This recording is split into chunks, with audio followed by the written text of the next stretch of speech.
Assalamualaikum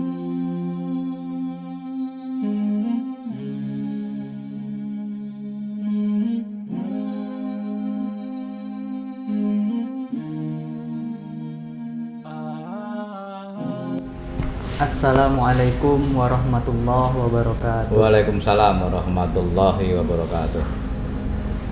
Baik, para sahabat Pusat Studi Islam yang kami banggakan, baiklah kali ini kita kembali lagi kedatangan Bapak Direktur Pusat Studi Islam, Bapak Edi Sapitri yang kami hormati.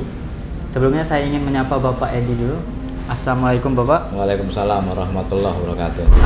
Gimana kabarnya Pak? Sehat, alhamdulillah, sehat. Oke, baik, terima kasih Pak. Nah, pada kesempatan kali ini kita ingin berbincang-bincang Bapak mengenai fenomena mu'alaf hari ini Pak. Nah, mungkin ada beberapa pertanyaan yang ingin saya ajukan seperti itu Pak. Mungkin pertanyaan yang pertama itu, bagaimana pandangan Bapak tentang mu'alaf hari ini Pak? Ya, pertama tentang mu'alaf, ya tentu kita apresiasi. Konversi agama dari non muslim ke muslim itu ya kita apresiasi begitu ya. Dan biasanya di masyarakat itu ada dua sikap itu. Pertama, mengapresiasi para mu'alaf itu, dan bahkan dalam Islam itu, dalam fikih itu, mereka yang mu'alaf itu bahkan mendapatkan mendapatkan hak untuk menerima zakat. Itu bentuk apresiasi Islam terhadap mereka yang dengan kesadaran sendiri untuk menjadi mu'alaf. Tapi mungkin pasca mu'alaf ini mungkin masyarakat ada berbeda pendapat ya menyikapinya. Kelompok pertama biasanya menerimanya, menghormatinya, memuliakannya, dan kemudian mengkondisikan dia, membimbing dia untuk belajar, dibimbing untuk belajar agama.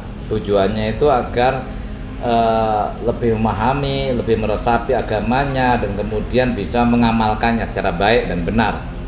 Makanya ada mu'alaf center itu kan dalam rangka itu. Tapi ada yang kelompok masyarakat kedua menerimanya dengan senang, tapi kemudian menyeret-nyeretnya untuk tampil di depan publik dengan mengorek-ngorek untuk bercerita tentang kronologis kemu'alafannya begitu ya.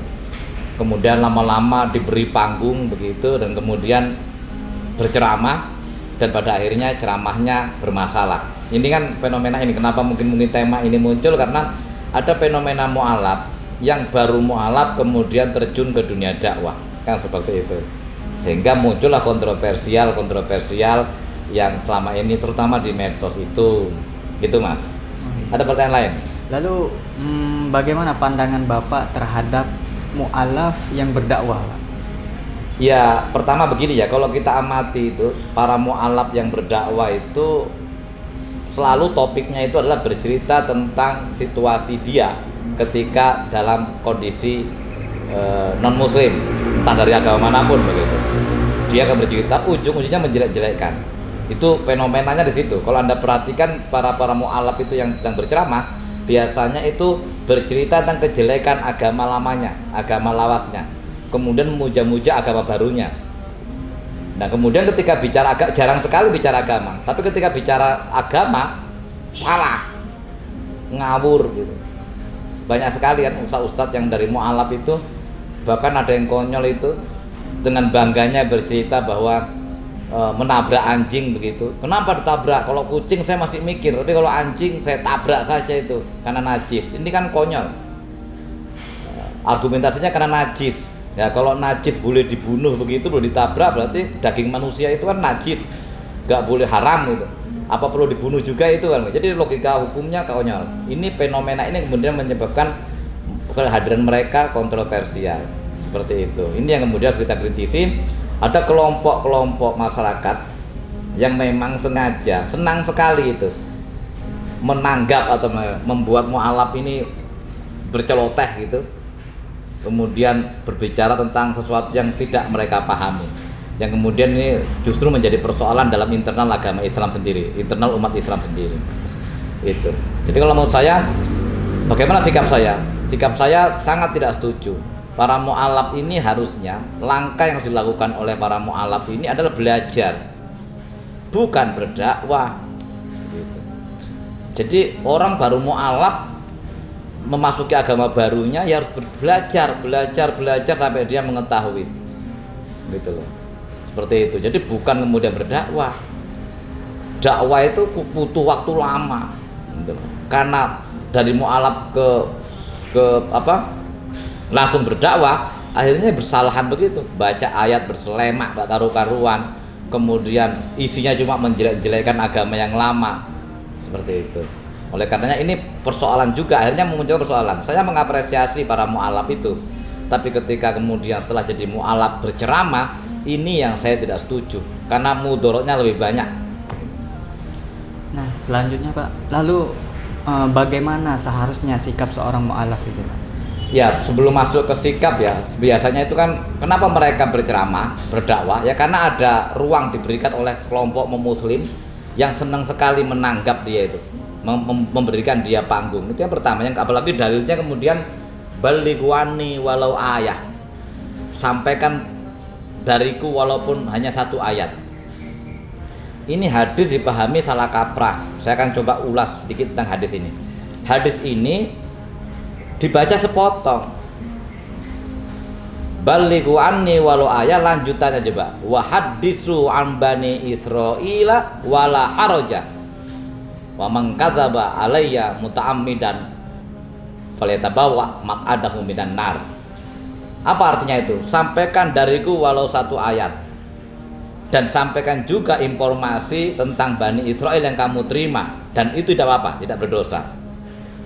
Kemudian selanjutnya, barang siapa yang berbohong atas namaku, maka dia akan duduk di neraka, duduk dalam atau menjadi apa? Dia akan mengkadzaba alaihi muta'ammin falyatabawa maq'adahu minan nar. Dia akan duduk atau menjadi penghuni neraka. Ada 2-3 pesan di situ. Pertama adalah pesan pertama, sampaikan dariku walau satu ayat. Ini kan sebenarnya harus tahu konteks. Nabi itu kalau dia menerima ayat firman wahyu gitu, itu biasanya tidak selalu dampingi oleh banyak sahabat. Kadang hanya dampingi 2-3 sahabat begitu. Sehingga Nabi mengatakan, yang nggak datang balighu anni walaya, sampaikan ayat yang saya sampaikan hari ini pada mereka yang tidak hadir. Hanya menyampaikan informasi, bukan untuk berdakwah, menyampaikan informasi. Kamu dapat, saya menyampaikan ayat ini, nah maka sampaikan itu ke teman-teman, ke sahabat lainnya. Itu pesan pertama, menyampaikan berita, bukan perintah berdakwah. Yang kedua, tapi juga boleh informasi dari Bani Israel sampaikan juga. Makanya ini selalu diputus mungkin karena ada Bani Israelnya, padahal informasi ini juga tidak hanya berlaku bagi Nabi, tapi juga informasi dari Bani Israel sampaikan juga ke sahabat, begitu. Dan yang ketiga adalah sebuah peringatan bahwa barang siapa yang berdusta atas namaku, maka kamu akan menduduki tempat di neraka. Jadi pesannya itu 3. Pertama adalah penyampai informasi, yang kedua adalah penyeimbang informasi. Artinya kalau perintah informasi Nabi tentang ayat itu Anda sampaikan, tentang Bani Israel sampaikan juga. Dan yang ketiga adalah tentang akurasi informasi. Jangan bohong terhadap informasi, jangan lebih-lebihkan. Nah, jadi tidak ada kaitannya hadis ini dengan dakwah. Bedakan menyampaikan informasi dengan berdakwah. Bedakan antara takmir masjid yang woro-woro itu di mikrofon itu, di toa itu, dengan para penceramah yang mengkaji agama. 2 hal berbeda. Tugasnya hanya menyampaikan informasi bahwa Nabi itu sudah menerima ayat lagi, bukan kemudian berceramah mengkaji tentang ayat itu. Tidak seperti itu. Dan ini yang sering dipakai oleh para mu'alaf ini, atau orang yang pro terhadap tadi itu, memberikan panggung pada mu'alaf itu untuk mereka, memberi ruang pada mereka untuk berdakwah. Dan medsos kita ini banyak diwarnai oleh kualitas atau penceramah semacam. Makanya saya bedakan antara penceramah dengan ustadz itu. Penceramah itu model begini tuh, baca Quran belepotan, baca hadis salah, nulis Arab gak bisa, ceramah. Dalilnya apa? Balighu anni walau ayat. Tidak boleh kita berceramah hanya dengan modal satu ayat. Tidak boleh. Menyampaikan boleh bahwa ada informasi seperti itu, tapi kalau untuk berdakwah ada syarat-syarat tertentu yang harus dipenuhi. Karena Anda sekarang lagi mengajarkan, lagi berdakwah. Jadi itu Mas. Jadi sekali lagi, hadis ini tidak ada kaitan sama sekali dengan perintah dakwah. Hadis ini hanya memberikan pesan untuk menyampaikan berita. Yang pertama, berita tentang apa? Tentang ayat tadi, karena memang banyak sahabat tidak hadir ketika ayat itu turun. Itu konteksnya semacam itu. Yang kedua adalah keseimbangan berita, bahwa berita itu tidak hanya dari Rasul perintahnya, tapi dari Bani Israel juga sampaikan saja. Yang ketiga adalah tentang akurasi informasi. Man kadzaba alayya muta'ammidan falyatabawa maq'adahu minan nar. Barang siapa bohong, jadi akurasi. Jadi jangan udah modalnya satu ayat kemudian memanipulasi ayat itu. Untuk apa? Untuk berdakwah demi kepentingannya, demi syahwat kebenciannya. Ini yang masalah. Itu barangkali yang harus kita perhatikan ketika kita berbincang tentang fenomena mu'alaf ini. Oke, ada Pak. lagi?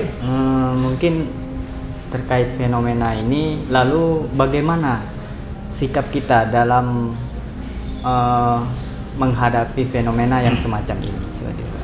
Pertama, untuk masalah pertama fenomena mu'alaf kita apresiasi. Meskipun saya mengapresiasinya biasa saja lah. Anda menjadi mu'alaf, ya kita alhamdulillah Anda ternyata mendapat hidayah waktu itu, karena itu persoalan hidayah dan Anda mendapatkan itu. Tapi setelah menjadi pasca mu'alaf, ini juga harus adalah tahu diri. Mereka harus, kalau bahasa Arab, ya'rif qadroh, tahu diri tentang kapasitasnya. Maka saya angkat topi bagi para mu'alaf yang tahu diri. Ketika dia bermu'alaf begitu, langsung dia belajar agama. Itu saya angkat topi. Jadi kalau siapa harapan saya, para mu'alaf itu setelah jadi mu'alaf belajarlah. Kita akan mengapresiasi itu. Yang kedua, bagi masyarakat, ketika ada mu'alaf, kondisikan dia untuk belajar. Kondisikan dia untuk belajar, bimbing dia agar mau belajar agama, sehingga nanti dia pengamalan agamanya benar, tidak asal seruduk, tidak kemudian kemudian ceramah menjelek-jelekan agama lama.